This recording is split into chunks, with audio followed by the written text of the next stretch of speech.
Hello mga Kalaki Mart. So gagawa na naman tayo ng ating ulam. Gulay na may sardinas. So nagpakulo tayo ng noodles. Ayan. So tanghon. Pagkatapos nilinis na natin yung ating ilalagay na ampalaya. Dahon ng ampalaya. So ito na, malinis na siya. And then, ilagay na natin ang ating sardinas.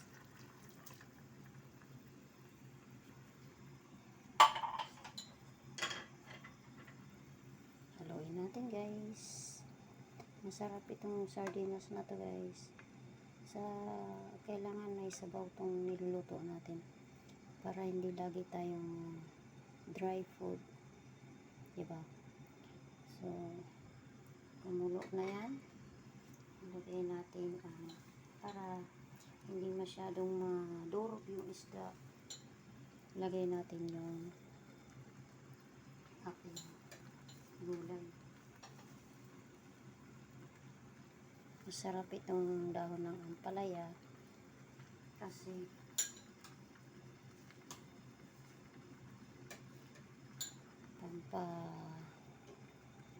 ng diabetic, ng blood sugar. So, hindi naman yan siya mapait, guys. Kaya don't worry. Kailangan natin kumain ng mga gulay para healthy ang ating buhay. So, ayan. Haluin natin. Medyo half cook lang natin itong gulay para hindi mangitim.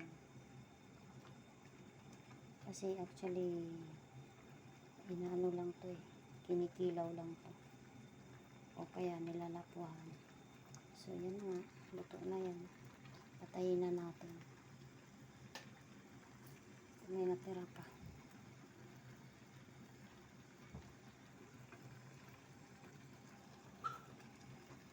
Yummy. Okay. Tapos na, guys. Salamat. Salamat sa panonood. So, pwede nyo rin itong gawin sa bahay nyo. Pag wala kayong ulam, maraming mga gulay sa likod ng bahay nyo. Yan.